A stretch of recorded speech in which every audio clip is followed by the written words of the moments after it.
नमस्कार। हमारे चैनल पर आप सभी का हार्दिक स्वागत है।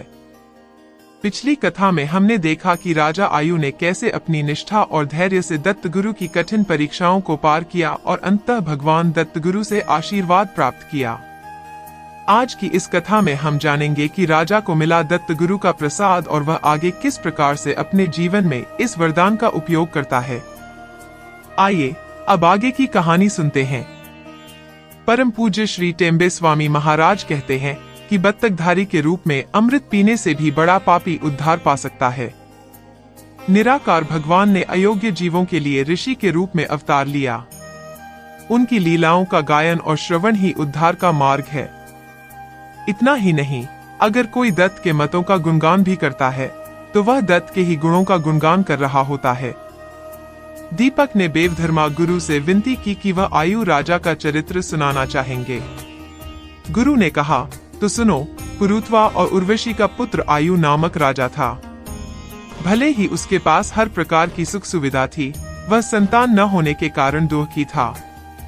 उसने कई उपाय, मंत्र तंत्र, औषधि, यज्ञ याग आदि करके देखे, परंतु वे सभी असफल रहे। तब उसने राज ज्योतिषियों से परामर्श लिया।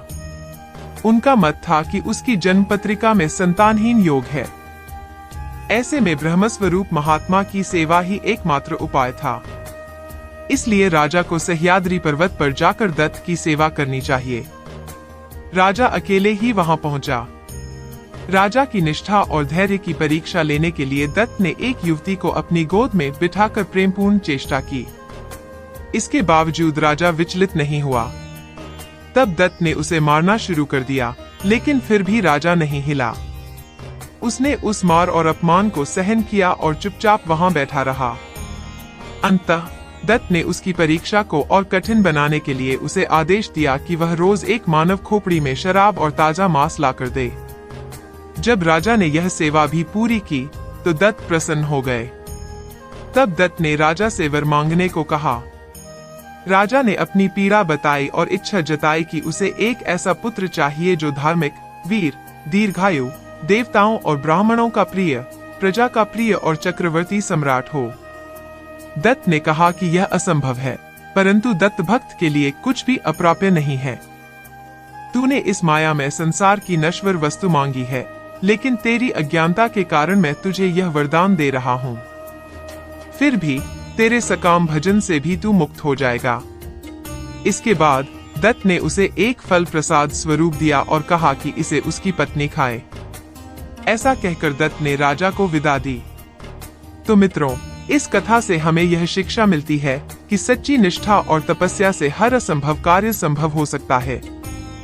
दत्त गुरु अपने भक्तों के प्रेम और समर्पण से प्रसन्न होकर उन्हें वरदान देते हैं। अगर आप इस भाग में हम जानेंगे कि अलग का राजकाज कैसे चला और उसे किन कठिनाइयों का सामना करना पड़ा। तो चलिए बिना समय गवाए आज की कथा की शुरुआत करते हैं। अध्याय 30 कथा भाग।